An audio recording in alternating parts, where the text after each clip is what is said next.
Yeah, you're leaner. Speaking of which, I'm on Project intermittent. Well, no, but that's better, isn't it? Now I'm on the back sick. 2, which That's is sick. decent. But I'm gonna say I'm intermittent fasting ever since. Before Mayhem. Well, no, not kind of in terms of, but I didn't have a strict time related fast then. So now I've got a 16/8. Yeah, that's right, isn't it? Yeah, you 16/8. said that, yeah. So it's like, What do you eat start eating at 11 a.m. and then is it 7 p.m? yeah, that's it. Which is sound, and like a lot of times, like with training and stuff, I end up cutting my fast short because I'm eating at like 5:30 maybe, or 6 at the latest. So it's like another extra hour. So I might even be like today. I did last 8 before training at 5, and I didn't eat while about 12:30. So what's that? Nearly a 20-hour fast. Wow. And yeah, I was busy, so it's like you're not thinking about stuff. You're not bored. Your brain's not like, how can I get dopamine? Food works for dopamine, so it's like, let's eat. So I was proper busy, so I got away with it in that sort of sense. But intermittent fasting isn't something where it's like guaranteed weight loss, or it's not guaranteed gains or something like that. It's just something where in this month, especially where we're working on discipline so much, I thought that's one thing where you can fall short in terms of, like you're talking about, physical stuff, where you might wake up, whatever, eat, and like the standard diet is nothing wrong with that. No. Eating 3 meals a day or something is a great thing to stick to. How many are you having 3 meals? Yeah, like I'm still on, like I'm watching calories and stuff like that, but I'm getting them in more and stuff like that, and I'm like balancing it out a lot easier, and it can help fat loss in terms of restricting time eating, because it stops the snacking, it stops the long periods between meals. Because think about it, if I'm eating at 11 and I've finished eating by 7, I've got that 8-hour window where it's less than 3 hours between each meal. Whereas you think if you eat at 7:30, then you eat at 12, that's nearly 5 hours. Think about, you might have a snack. You know how late I eat sometimes with my family. Yeah, I can have my lunch at 12:30 and not eat again until 8 o'clock, 9 o'clock. That's bad. Or is it? Like, I don't know. Well, it's not like it's bad, and it's like the reason. I suppose what helps as well with intermittent fasting is it's building routine, and routine, is somewhat a prerequisite form of freedom. If you know that, then you don't have to worry about whatever. Yeah, some of that triggered me. I was watching Jocko's story, and in his jiu-jitsu gym, he's got a post that says discipline equals freedom. Yeah.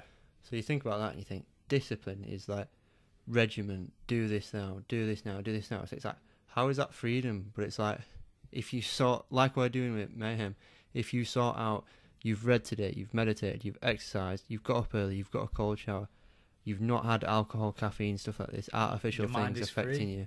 Yeah. You're free to do whatever you want for the rest of your life. And because we are to do what I want. And because we are free from these, not all, and not even free, it's like because we've done what we need to do for the day, we are now free to explore whatever we want. Yeah. Whether that is watching a movie, because screw anybody that says you can't watch a movie, man. Because there's too much. Screw anybody. No, because there's too much stuff like, like proper business fucking Instagrams where it's like, you'll spend 2 hours watching a movie, but you won't spend 2 hours on your side hustle. And it's like, I've done my fucking side hustle for a day, mate. I'm fucking watching a movie. And it's like we're saying with this fasting stuff, it's like you're doing these things to teach your brain. And it's like, I've said it, I think in the last podcast, it's like, do hard things for an easy life, or do easy things for a hard life. Because when you're fucking floating in and out of stuff, when you don't know what you need to do, and it's like, you've got to 7 o'clock at the end of the day, and you're like, I've not read, I've not meditated, I've not researched anything, I've not fucking worked my brain out at all. And that is one reason why I was looking forward to Mayhem this year, because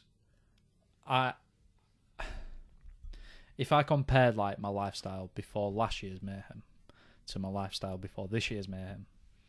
There's no doubt in my mind that my lifestyle before this year's mayhem was better, even still. But I know that there's still so much room for improvement in the way that I live my life.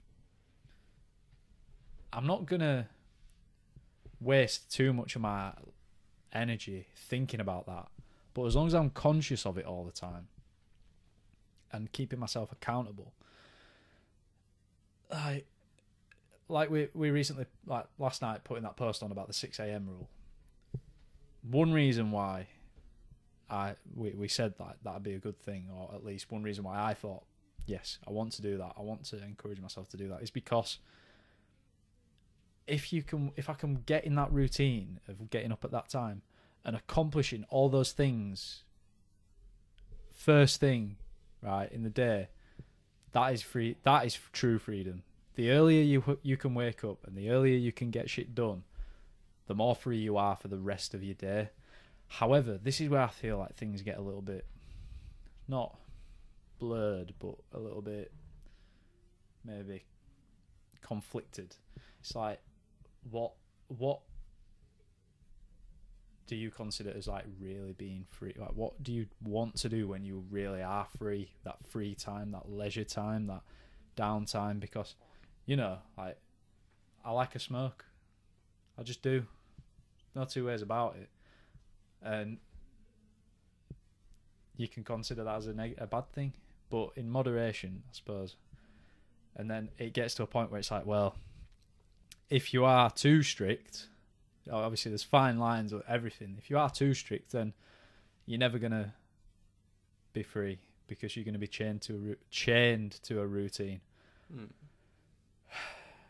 But it's like Jocko wakes up. Two sides of every story. But then it's like Jocko wakes up at 4:30 every morning. Yeah. And gets after it or whatever. So it's like, and it's like David Goggins and stuff. It's just like, that's their identity. Their discipline has took them from being a nobody to being kind of famous. But that they don't care about that.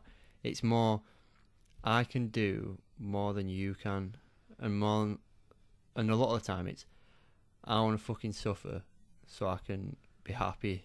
Yeah. And it's just like I said to that woman who asked me about mayhem, like a woman at my office was like just randomly out of nowhere on about like intermittent fasting and stuff, and then this other woman asked me, "Oh, do you want a tea?" And I'm like, "Oh no, I can't, because I'm doing this thing." Told her about mayhem and everything, and she was like, "Oh, you're just so deep, Ryan," and stuff like this. And then I was just like, well, not really. It's just like you can't really enjoy the good things without the bad. And here's the thing though, we are deep, me and you. Like we are. Like, we talk about shit deep because we've got these minds that get on a frequency and we go deep, like, and I feel better off for it. So oh yeah, but it's like that woman. Yeah, I am fucking. But it's